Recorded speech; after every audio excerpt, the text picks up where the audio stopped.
дар натиҷаи боришоти барф субҳи имрӯз ҳаракати нақлиёт дар роҳҳои дохили шаҳри хуҷанд душвор гардид. ин ҳолат боиси ба кор ва мактабу донишгоҳҳо саривақт ҳозир шудани сокинон мушкилӣ эҷод кард. чанде аз сокинони шаҳр вазъи ба амал омадаро тавассути телефонҳои мобилӣ навор гирифтаву дастрасӣ мо намуданд. 9 декабр камтар барф борид дар раҳо умуман ягом намуди нақлиёти мусофиркашӣ нест, на автобус, на маршрутка, ва хонандаҳои мактаб, синфи коргар, пиёда бо умеде ки як автобус пайдо мешавад, онҳое мебарад то ҷои кор. мутаассифона ягом чӣ нест дар раҳо, на қум, на намак, ягом чӣ пошида нашудааст. албатта хатарнок аст. нақлиёт аниқтараш мошинои шахсӣ ба зур ҳаракат мекунад. роҳҳо низ албатта на қум дорад, на намак. намедонем чӣ гуна тайёрӣ дидан ба зимистон ки дар барфи аввал аллакай чунин ҳолат. аз сабаби яхбандии роҳҳо нақлиёти мусофиркашонӣ кам ба назар расида, сокинон ноилоҷ пиёда ба тарафи маркази шаҳр равона гаштанд. тақрибан 20 дақиқа шуд пиёда меравем. ягом транспорт нест. 100% кафолати он ки имрӯз на танҳо хонандаҳо, балки тамоми синфи коргар тақрибан 90% ба ҷои кори худ дер мерасанд. бино ба гуфти чанде аз нафарони ба кор дермонда, ҳаракати нақлиёти мусофиркашонӣ аз соати 7 то 8 хусусан дар тарафи соҳили рости шаҳр мушкил буд. рӯзи зимистон ҳаво хунук, барф зада истодааст, тагоҳи бо яхмолак, маршруткаҳо кам, пеш намак мечоштанд, роҳгарди осон буд. ҳозир роҳгарди ҷуҷоям қаин, бо синни соли мо бо сӯктар қаинтар, маршруткаҳо кам.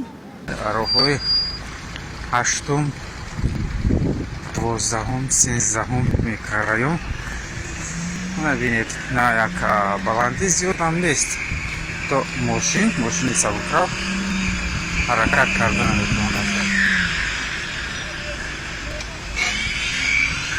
ҳолати садамавии 100%. 5 нафар ҷавонон мошинро тела карда наметавонанд, ба хотире ки роҳ ях аст. мудоме ки чунин бошад, чӣ гуна метавонад мисалан як нақлиёти мусофиркашӣ ҳаракат кунад. албатта агар қум ё намак мепӯшиданд, ин ҳолат намешуд. طبق اطلاع مسئولین کارخانه دولتی استفاده بری راههای شهری خوجند باشد، کارمندان مؤسسه از ساعت 1 شب این جانب برای کاربری به کوچه های شهر برآمده به تازه کردن برف و پوشیدن مواد ضد لغزش مشغول بودند، ولی معین نکردند که از نیمه شب تا ساعت 7 در کدام منطقه ها کاربری نمودند. برای چی اداره راهداری از وضع آب و هوا که آگاه بود ولی سریع چاره اندیشی نکرد؟ سببش در چی؟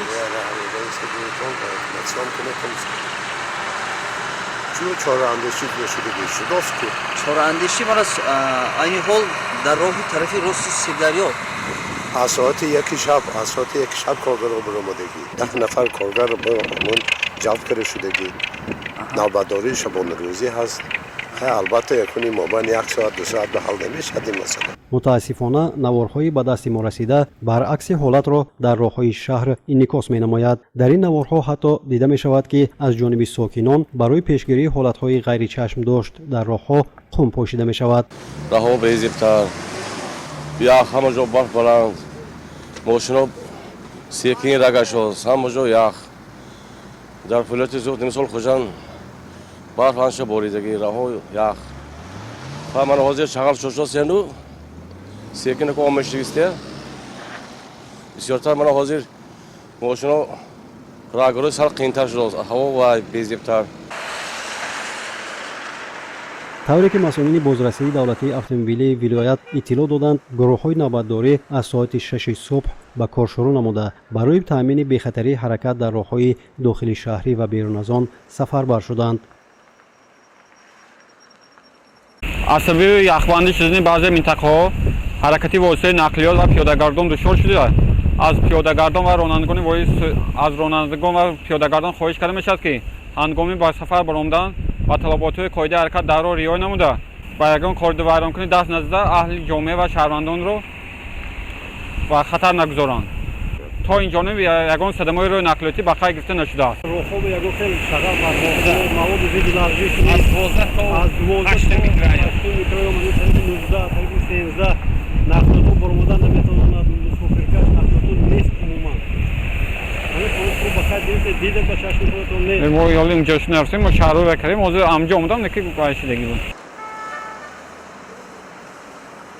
декабр моҳи аввали фасли зимистон буда бештар аз 2 моҳи дигар фасли сармо идома хоҳад ёфт. аз рӯзҳои аввали фасли зимистон ки мо шоҳиди дар сатҳи зарурӣ қарор надоштани омодагии корхонаи давлатии истифодабарии роҳҳои шаҳри хуҷанд шудем, пас суоле ба миён меояд ки ҳолати омодабошии муассисаҳои роҳдории дигар шаҳру навоҳӣ дур аз марказ ба зимистонгузаронӣ дар кадом сатҳ қарор дорад.